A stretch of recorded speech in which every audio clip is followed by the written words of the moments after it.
The Panopticon.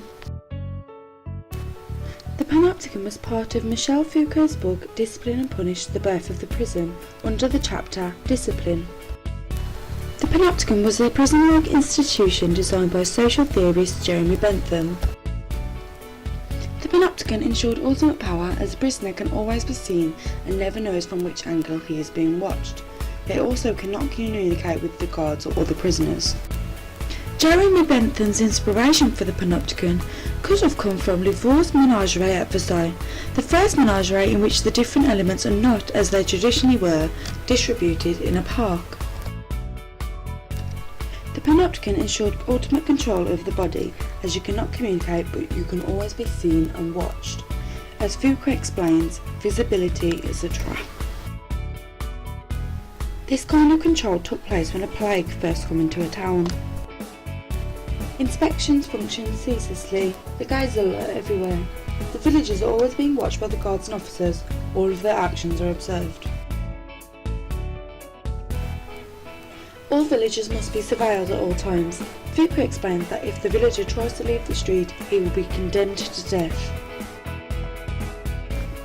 The plague gave rise to disciplinary projects.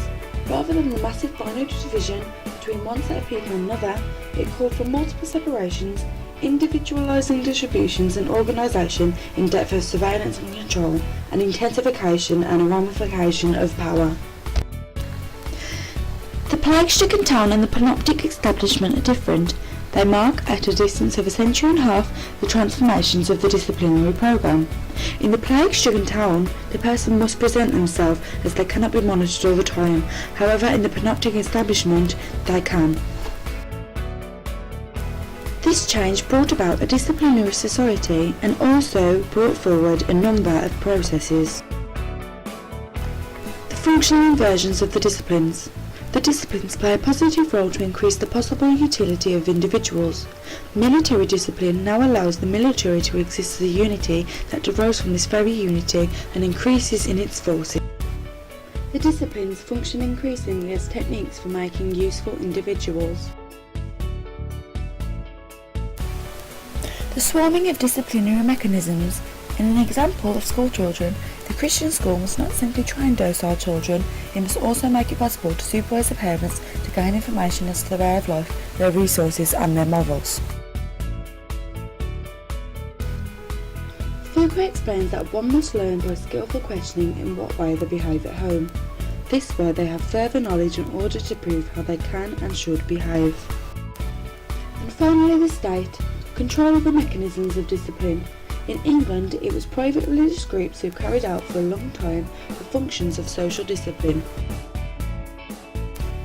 The discipline had to be from a far greater power, and in order to be exercised, this power had to be given the instrument of permanent, exhaustive, omnipresent surveillance, capable of making all visible as long as it could remain itself invisible. It had to be like a faceless gaze that transformed the whole social body into a field of perception. Police power must bear over everything, and the police were now the ones who carried out the social discipline. However, discipline had to solve a number of problems which the old economy of power could not solve. Power had to be at the lowest possible cost, bringing the effects of social power to their maximum intensity and to extend them as far as possible, and lastly to link this economic growth of power with the output of the apparatuses. The development of the capitalist economy led to a situation where these techniques could be operated in diverse regimes. The panoptic modality of power is also not independent. The Enlightenment, which discovered the liberties, also invented the disciplines. Society has now moved away from harming the body to now observing the body.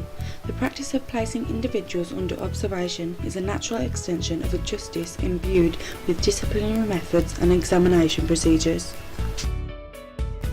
Foucault states that the ideal point of penalty today would be an indefinite discipline, an interrogation without end, an investigation that would be extended without limit to a meticulous and ever more analytical observation that calculated the leniency of a penalty that would be interlaced with the ruthless curiosity of an examination.